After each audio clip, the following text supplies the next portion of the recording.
Hey, like us, whatever you're supposed to do, be our friends. Subscribe. Subscribe, oh yeah, subscribe. I can't remember this stuff. It's hard to be a YouTuber if you're me. Glenn, you want to pan around and see where I'm going to go ballistic over? What's the problem here? Where's my frickin' net?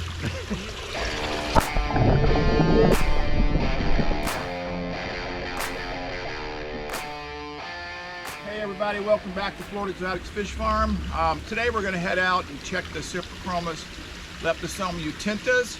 I hope we're not late on them. We've had a really busy week. Got a real nice sized order that went out this morning and working on it. And by late I mean sometimes we won't get to the fish when we should. They'll either spit out, sometimes if they do that we lose the fish. But anyway, we're going to go get started, and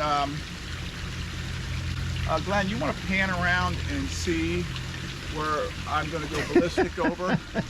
What's the problem here? Where's my frickin' net? And you know where it is? It's wherever the last guy who's... This is called my area.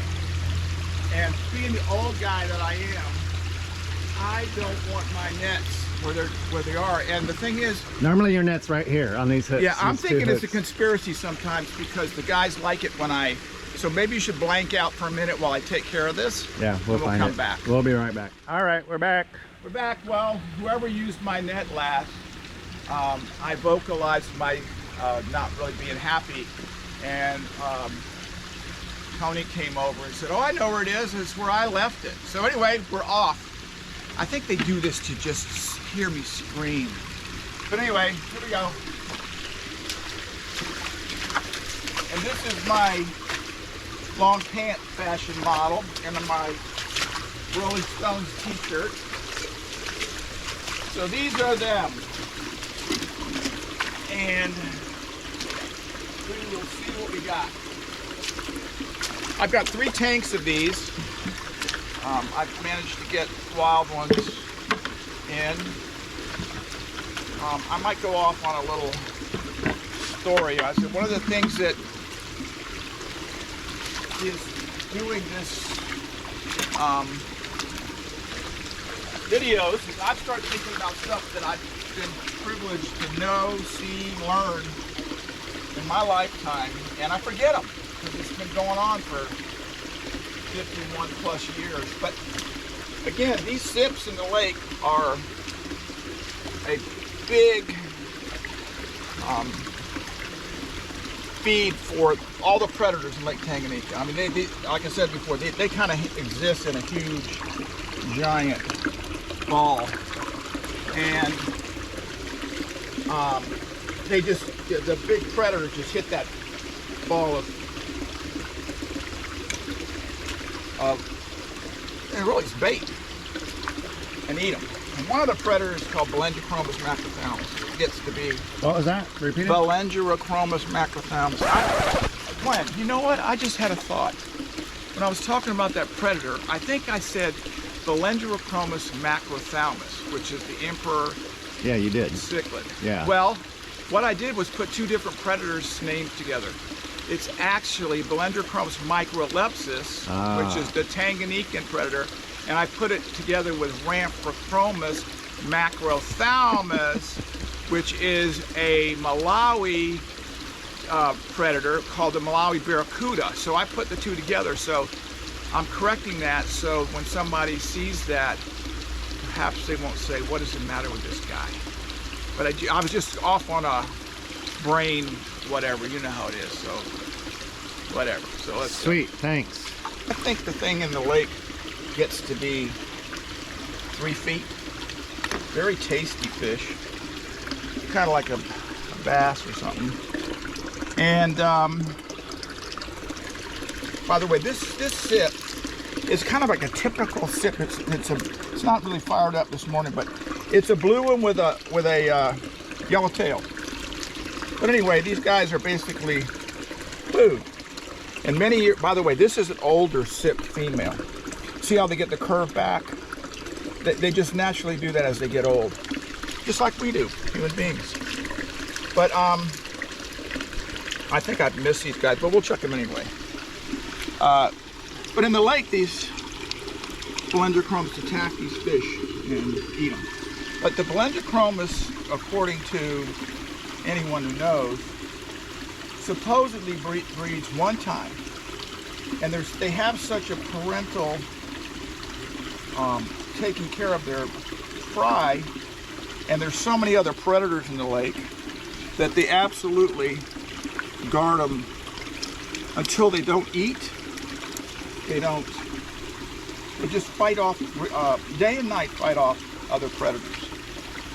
So that didn't do very good there, but we don't care. Whatever we get is good on sips. But they're almost like salmon, going upstream, doing their thing and dying. But I managed to get some, I'm thinking about 15 years ago, wild. And they were probably about 8-inch when I got them. And I put them into a 8x16 to size them up.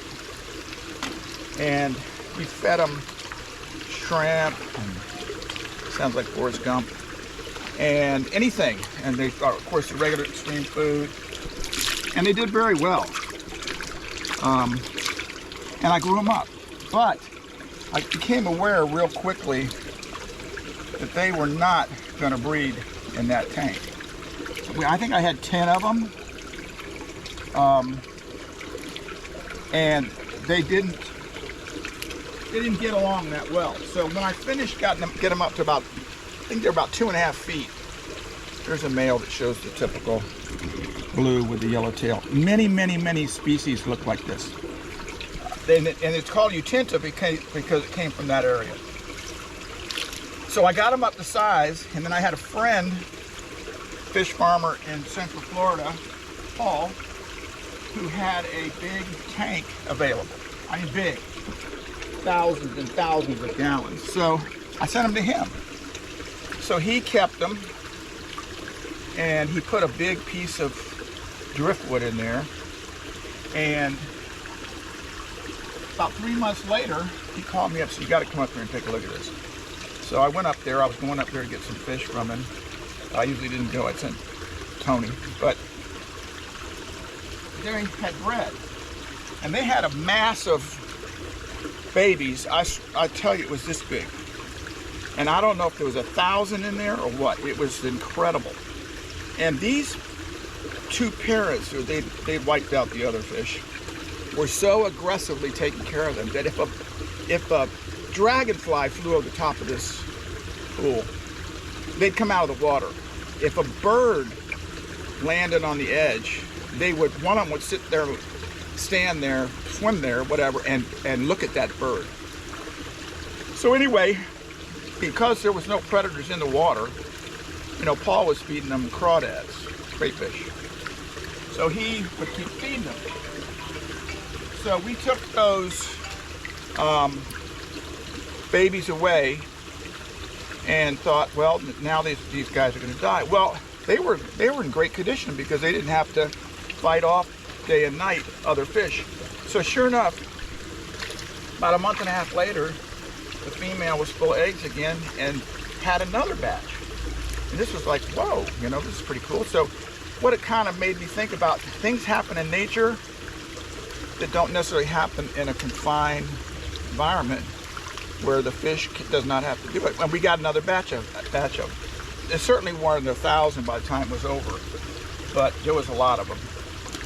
And I think they continued to do that, but then they had a really incredible freeze up there in Central Florida, and it wiped them out. So that was the end of that. This is the last tank of the sips. I'm not getting what I wanted to, but things changed because we're losing minutes per day,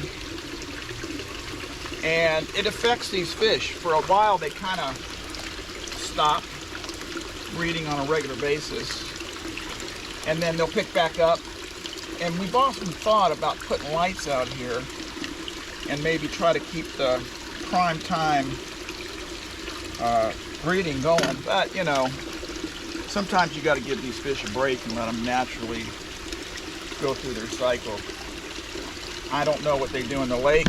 Certainly the lake is so huge. I mean, when I was there one time, we got on a freighter and it had like four passenger quarters. And I was heading to Lacoma Island, and I didn't see land for a day and a half. I mean, nothing. So when you look up the lake, if you take time to go look up the lake, it's like an ocean. I mean, it's one of the top largest lakes in the world. And it's amazing. I mean, it's amazing what goes on.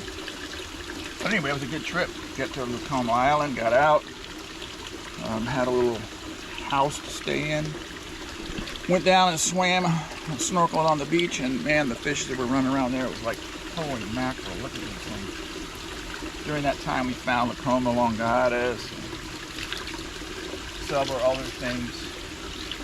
Got to do a little diving with the guys, which are amazing how they do it. And I can't imagine. Look how little that guy is that it's breeding. And that was spitting its eggs. It was an amazing trip.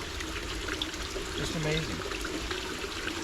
So I can see now that I'm going to have to start thinking about new breeders. These guys are getting old. And I'll keep these little guys. These guys, I'll just leave them alone.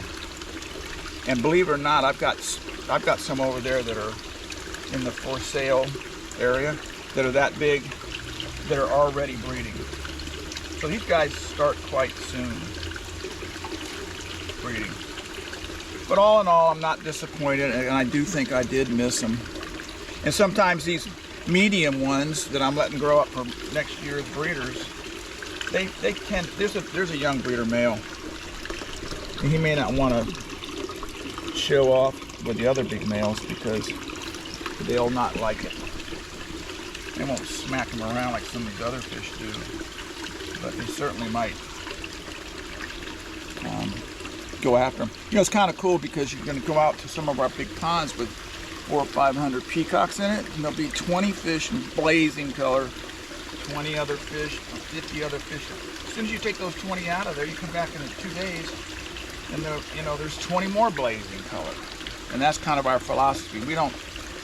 We send out either full-blown blazing males, or they don't go out the farm.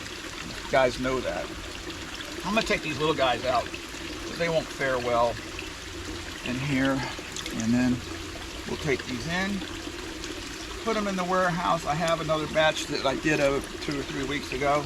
Add them to that, and then out they'll go. I'll probably put these guys with eretmodus, or maybe Synodontis cats, because these guys will occupy the top of the water, and the other guys will do the bottom of the water. They won't bother each other. So basically that's it for these guys. I welcome, not welcome, hey, like us, whatever you're supposed to do, be our friends. Subscribe. Subscribe, oh yeah, subscribe. I can't remember this stuff. It's hard to be a YouTuber if you're me. But anyway, glad you could be back with us. Subscribe, see y'all later.